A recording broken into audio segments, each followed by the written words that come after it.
వాగర్థావివ సంపృక్తౌ వాగర్థ ప్రతిపత్తయే జగతః పితరౌ వందే పార్వతీ పరమేశ్వరౌ. ఆదిత్యాయ చ సోమాయ మంగళాయ బుధాయ చ గురుశుక్రశనిభ్యశ్చ రాహవే కేతవే నమః. శృంగేరి జగద్గురు పీఠాధిపతులకి, కంచి పీఠాధిపతులకి నమస్కారములు తెలియజేసుకుంటూ కార్యక్రమాన్ని ప్రారంభిద్దాం. ఇట్స్ యూటీవీ ప్రేక్షకులకి స్వాగతం. 2025 సంవత్సరంలో ఎన్నో ప్రయత్నాలు చేశాం జీవితంలో బాగుపడడానికి. ఎన్నో అడ్డంకులను ఎదుర్కొన్నాం, కష్టాలను ఎదుర్కొన్నాం, అన్నిటినీ అధిగమించి ఒక స్థాయికి చేరుకున్నాం. కానీ కొంతమంది సక్సెస్ అయ్యారు, కొంతమంది సక్సెస్ కాలేకపోయారు. కన్న కలల్ని వచ్చేటువంటి 2026వ సంవత్సరంలోనైనా కానీ నిజం చేసుకోవాలనే తపన ప్రతి ఒక్కరికి ఉంటుంది. అయితే మనకు ఉన్నటువంటి సాంప్రదాయకమైనటువంటి విధానం ప్రకారం ప్రతి సంవత్సరం ఉగాది టు ఉగాది రాశి ఫలాలు చెప్పుకోవడం సాంప్రదాయం. కానీ ప్రపంచమంతా ఒక ధర్మాన్ని పాటిస్తుంది కాబట్టి అది కూడా మనం అంగీకరించక తప్పదు. అయితే ఇప్పుడు మనం చెప్పుకోబోయేటువంటి రాశి ఫలాలు ఏవైతే ఉన్నాయో యూటీవీ ప్రేక్షకులు గమనించాలి. జనవరి 1వ తారీఖు 2026 నుంచి డిసెంబర్ 31వ తారీఖు వరకు 2026 సంవత్సరం వరకు ఉన్నటువంటి గ్రహాల యొక్క సంచారాన్ని బట్టి వివిధ రాశుల్లో జన్మించినటువంటి వారికి ఏ విధంగా ఉండబోతుంది అనేటువంటి విషయాల గురించి క్లుప్తంగా తెలియచేసుకునే ప్రయత్నం చేద్దాం. ప్రతి వివరణ కూడా సశాస్త్రీయంగా అనాలిసిస్ చేసి మీకు అందివ్వడం జరుగుతుంది. అలాగే సమస్యలు ఉంటే పరిహారాలు ఏం చేసుకోవాలి, కష్టాలు ఇబ్బందులు ఉన్నప్పుడు ఏ విధంగా అధిగమించాలి అనే విషయాన్ని కూడా ఇందులో తెలియచేయడం జరిగింది. కాబట్టి ఈ యొక్క కార్యక్రమాన్ని ఆశాంతం వీక్షించండి. 2026వ సంవత్సరంలో ధనుస్సు రాశిలో జన్మించినటువంటి వారికి జనవరి 2026 నుంచి డిసెంబర్ 2026 వరకు ఏ విధంగా ఉండబోతుందో తెలుసుకునే ప్రయత్నం చేద్దాం. గమనించినట్లయితే ఈ యొక్క ధనుస్సు రాశి వారికి రాశ్యాధిపతి అయినటువంటి గురువు కొండంత అండ. కానీ ఈ గురువు దోబూచులాడుతున్నాడు. అంటే ఏంటి? కొంతకాలం యోగిస్తున్నాడు, కొంతకాలం అవియోగిస్తున్నాడు. కాబట్టి జాగ్రత్తలు పాటించాలి ఈ ధనుసు రాశి వారు. ఎలాగో ఈ ధనుసు రాశి వారికి అర్ధాష్టమ శనిదోష ప్రభావం ఉంది. కాబట్టి ఆ శనిదోషం ప్రభావం నుంచి బయటపడాలి. ఈ అర్ధాష్టమ శని దోషాన్ని తగ్గించే అధికారము, బలము ఈ గురువు దగ్గర ఉన్నాయి. కానీ ఈ గురువు కొంతకాలమే యోగిస్తున్నాడు. ఎందుకనంటే మార్చి 14వ తారీఖు వరకు ఈ గురువు వక్రీకరించినటువంటి కారణం చేత ఇటు షష్టమ భావ ఫలితాన్ని కూడా ఇస్తాడు. ఏం చెబుతున్నాడు? ఈ గురువు వక్రీకరించినటువంటి కారణం చేత మార్చి 14 వరకు ఈ ధనుస్సు రాశి వారు ఎలా ఉండాలి అనంటే బాగా కష్టపడాలి, చెమటోడ్చాలి, ఏ పని చేసినా విజయం అంత ఈజీ కాదు అనే విషయాన్ని మార్చి 14వ తారీఖు వరకు గ్రహించాలి. ఇక తదనంతరం మార్చి 14 నుంచి మే 31వ తారీఖు వరకు గురువు సప్తమ స్థానములో సంచరిస్తున్నటువంటి కారణం చేత ఈ మార్చి 14 వరకు పడినటువంటి కష్టానికి అధికమైనటువంటి శుభ ఫలితం ఈ మే 31వ తారీఖు మధ్య వరకు పొందుతారు. ఇక తదనంతరం జూన్ 1 నుంచి అక్టోబర్ 31వ తారీఖు వరకు అష్టమ రాశిలో సంచారం చేస్తున్న కారణం ఇది చాలా కీలకం. జూన్ 1 నుంచి అక్టోబర్ అంటే June, July, August, September, October 5 నెలల పాటు జాగ్రత్తలు పాటించండి. ఒకవైపు గురువు అవయోగాన్ని కలిగిస్తుంటే అదే సందర్భంలో శని కూడా యోగిస్తున్నాడు. ఎలా శని యోగిస్తాడో తెలుసుకుందాం. ఈ అష్టమ గురు ప్రభావం చేత మీది అనుకున్నటువంటి వస్తువు కానీ వ్యక్తి కానీ మీ నుంచి దూరం అవుతారు. అది గృహము కావచ్చు, వాహనం కావచ్చు, మీరు దాచుకున్న సొమ్ము కావచ్చు, మీరు నమ్ముకున్న మీరు ప్రేమించిన వ్యక్తి కావచ్చు. ఈ మధ్యకాలంలో ఈ సంబంధించినటువంటి జూన్ 1వ తారీఖు నుంచి అక్టోబర్ 31వ తారీఖు వరకు దూరం అయ్యే అవకాశం ఉంది. కాబట్టి దైవానుగ్రహాన్ని పొందే ప్రయత్నం చేయండి. ఇక తదనంతరం లాస్ట్ 2 నెలలు నవంబర్, డిసెంబర్ నవమ రాశి సంచార ప్రభావం ఇది అనుకూలంగా ఉంటుంది. మొత్తంగా చూసుకున్నట్లయితే 5 నెలలు అనుకూలం లేదు. ఆఖరి 2 నెలలు మార్చి 15 నుంచి మే వరకు 2.5 నెలలు, 4.5 నెలలు, మొదటి 2.5 నెలలు మిశ్రమం కలిపి దాదాపుగా ఒక 7 నెలలు మంచిగా, 5 నెలలు అశుభంగా ఈ యొక్క ధనుస్సు రాశిలో జన్మించిన వారికి కలుగుతుంది. ఇక శని కూడా జూలై 26 వరకు అర్ధాష్టమ శని దోష ప్రభావాన్ని కలిగిస్తూ జూలై 26 నుంచి వక్రగతి ఉన్నటువంటి కారణం చేత రాహుతో చేరి ఉండి అర్ధాష్టమ శని దోషము కంటే మించిన యోగాన్ని కలగచేస్తున్నాను. ఈ యోగము గురువు ఇచ్చేటువంటి అశుభాన్ని తగ్గిస్తుంది అనే విషయాన్ని వీక్షించేటువంటి ధనుస్సు రాశిలో జన్మించినటువంటి వారు గమనించాలి. ఇక గమనించుకున్నట్లయితే విద్య, ముఖ్యంగా ఈ యొక్క ధనుస్సు రాశిలో జన్మించినటువంటి వారు బాగా కష్టపడాలి. 100 మార్కులు రావాలి అనంటే 150% కష్టపడితే 100 మార్కులు వస్తాయి.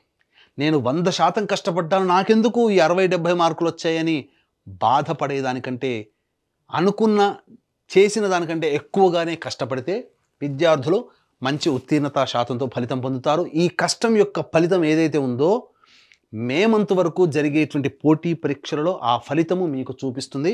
అద్భుతమైన ప్రగతి ఉంటుంది.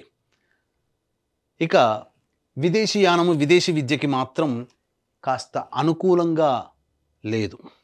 ఎప్పుడు? జూన్ నుంచి జూలై వరకు, ఆ 2 నెలలు.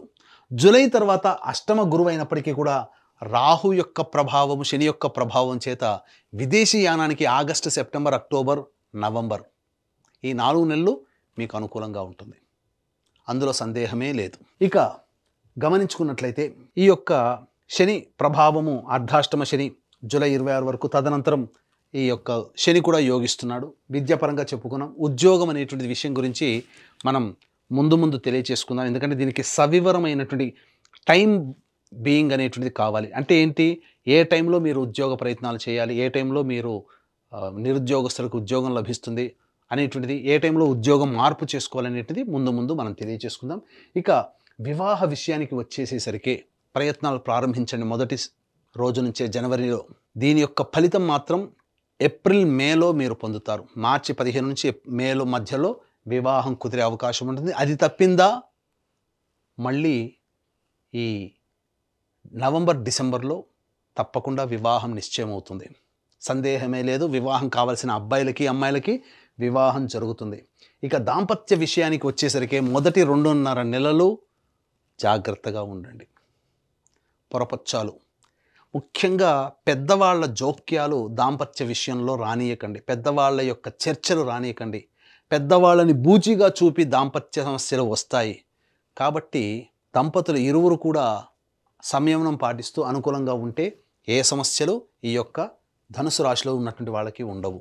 ఇక ముఖ్యంగా ఆరోగ్యపరమైనటువంటి సమస్యలు, అర్ధాష్టమ శనిదోష ప్రభావము మొదటి 2.5 నెలలు అనుకూలంగా లేని కారణం చేత ముఖ్యంగా శారీరకంగా పలు సమస్యలు మార్చి వరకు పొందే అవకాశం ఉంటుంది.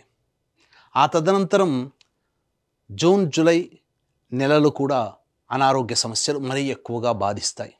మొదటి 2 గుర్తుపెట్టుకోండి, మార్చి 14వ తారీఖు వరకు మరియు జూన్, జూలై నెలలు, ఈ 2 నెలలు మొత్తంగా జాతకరీత్యా 4.5 నెలలు ఈ సంవత్సరంలో అనారోగ్య సమస్యలు, వైద్యుని సంప్రదించాల్సిన పరిస్థితులు వస్తాయి. మిగతా గ్రహాల యొక్క ప్రభావం కూడా తోడై ఇంకా కొంత ఎక్కువగానే అనారోగ్య సమస్యలు వచ్చే అవకాశం ఉంటుంది. అదేందో కూడా ముందు చూసుకుందాం. ఇక సంతాన విషయంలో కనుక చూసుకున్నట్లయితే జాతకరీత్యా ప్రధానంగా సంతానవంతులయ్యే అవకాశము గోచరమవుతుంది. ఎప్పుడు గోచరమవుతుంది అనేటువంటి విషయాన్ని చూసుకుంటే ఈ సంవత్సరం నవంబర్, డిసెంబర్ నెలలో కన్సీవ్ అవ్వడం కానీ, సంతానం పొందడం కానీ ఈ ధనుస్సు రాశిలో జన్మించినటువంటి వారికి కలగబోతుంది. అందులో సందేహమే లేదు. మరీ ముఖ్యంగా ఏప్రిల్ అండ్ మే నెలలు కూడా సంతానానికి అనుకూలమైనటువంటి సమయంగా చెప్పవచ్చు. ఇక విదేశీ యానము ఇంతకుముందు చెప్పుకున్నాం కదా, విదేశీ యానానికి మాత్రము ఆగస్టు, సెప్టెంబర్, అక్టోబర్, నవంబర్ ఈ 4 నెలలు విదేశీ యానానికి, విదేశీ విద్యకి అనుకూలంగా ఉండేటువంటి సమయం. కానీ బాగా కష్టపడాలి, అందులో సందేహము లేదు. ఇక రాజకీయ రంగంలో ఉన్నటువంటి వ్యక్తులకి మాత్రము మొదటి 6 నెలలు అనుకూలంగా కాదు. ఏదైనా పోస్టు ఆశించినా లేదా ఏదైనా కానీ మీరు కావాలనుకుంటే అది ఆగస్టు నుంచే మీకు దక్కుతుంది తప్ప ఆగస్టు లోపల దక్కదు. ఈ లోపల చేసే ప్రయత్నాలు కాస్త మందకొడిగా సాగుతాయి, డబ్బులు వృధాగా ఖర్చవుతాయి. ఆగస్టు నుంచి చేసే ప్రయత్నం మాత్రం మీకు తప్పకుండా మెజారిటీతో కూడుకున్నటువంటి పదవి కానీ, అధికారుల యొక్క అండదండలు కానీ, లేదా ప్రజాదరణతో కూడుకున్నటువంటి జీవన విధానం కానీ ఆగస్టు నుంచి ఈ ధనుస్సు రాశిలో జన్మించినటువంటి వారు పొందుతారు అని చెప్పవచ్చు. ముఖ్యంగా ఆగస్టు నుంచి జీవితంలో కొత్త వ్యక్తులు పరిచయం అవుతారు. ఇది మీరు గమనించాల్సినటువంటిది. ఆగస్టు, సెప్టెంబర్, అక్టోబర్ ఈ 3 నెలల్లో పరిచయమైన వ్యక్తుల వల్ల మీరు పొందే యోగము నవంబర్, డిసెంబర్లో అనుభవిస్తారు. ఇది గుర్తుపెట్టుకోండి. ఇది అనుకూలంగా ఉంటుంది. ఇక గమనించుకున్నట్లయితే వ్యాపార సంబంధముగా ఈ యొక్క ధనుస్సు రాశిలో జన్మించినటువంటి వారు వ్యాపార విస్తరణకి మొదటి 2.5 నెలలు జూన్, జూలై, ఆగస్ట్, సెప్టెంబర్ ఈ నెలలు అనుకూలంగా ఉండవు. కాబట్టి ఏదైనా వ్యాపార విస్తరణ కానీ కొత్త వ్యాపారం ప్రారంభించాలంటే దగ్గరలోని మంచి ఉపాసనా పరులైనటువంటి జ్యోతిష పండితులను సంప్రదించి వారి సలహాలు సూచనలు పాటించి మీరు నిర్ణయం తీసుకోండి. అది కూడా ఏప్రిల్, మే నెలల్లో, నవంబర్, డిసెంబర్ నెలలో మీకు చాలా అనుకూలంగా ఉండేటువంటి సమయం. FMCG products, super markets, general stores, ఫుడ్కి సంబంధించినటువంటి tiffin centres, hotels, restaurant business, విద్యా సంబంధమైనటువంటి కళాశాలలు, విద్యా సంస్థలు, బంగారు వ్యాపారస్తులు, దైవ సంబంధమైన వృత్తులు, వ్యాపారాలు నడిపేటువంటి వాళ్ళు, రోడ్ సైడ్ వ్యాపారాలుగా పండ్ల వ్యాపారస్తులు, పికిల్స్ సంబంధించినటువంటి వాళ్ళకి మిశ్రమ ఫలితాలు ఉంటాయి. అధిక ధనాదాయం మాత్రం ఏప్రిల్, మే నెలలో పొందుతారు, నవంబర్, డిసెంబర్ నెలలో పొందుతారు. ఇక ప్రధానంగా చర్మ సంబంధమైనటువంటిది, ఇటుక, ఇసుక, మట్టి సంబంధమైన వృత్తులు, ఇనుముతో కూడుకున్నటువంటి వృత్తులు, గ్రౌండ్ ఆయిల్స్ అనగా పెట్రోల్, కిరోసిన్ వంటివి, అలాగే ఎడిబుల్ ఆయిల్స్ లాంటివి, ఆటోమోటివ్ రంగంలో ఉన్నటువంటి వాళ్ళకి మాత్రం మొదటి 6 నెలలు 7 నెలలు అనుకూలము కాదు. ఆగస్టు నుంచి మాత్రమే వాళ్ళకి అనుకూలము. జీవితంలో ధనాదాయం మాత్రం ఆగస్టు నుంచే ఈ చెప్పినటువంటి వృత్తుల్లో ఉన్నవాళ్ళు పొందుతారు అని చెప్పవచ్చు. ఇది సంబంధించినటువంటిది. ఇక కళారంగంలో ఉన్నటువంటి వాళ్ళకి మాత్రం అవకాశాలు చాలా బాగుంటాయి. ధనాదాయం చాలా చక్కగా ఉంటుంది. పేరు ప్రతిష్టలు పెరుగుతాయి. అన్ని విధాలుగా ముందుకు దూసుకుపోతారు. 10 మందిని కలుపుకొని పోయే తత్వం అలవాటు చేసుకుంటే ఇంకా అభివృద్ధి పొందుతారు. సినిమా రంగము, టీవీ సీరియల్స్, సోషల్ మీడియా, అలాగే ఎలక్ట్రానిక్ అండ్ ప్రింటింగ్ మీడియా రంగంలో ఉన్నటువంటి వాళ్ళకి మంచి అవకాశాలు లభిస్తాయి. నూతన వ్యక్తులు, నూతన ప్రాజెక్టులలో మీరు ముందుంటారు. ధనాదాయం బాగుంటుంది. అన్ని విధాలుగా చక్కగా ఉంటుందని చెప్పవచ్చు.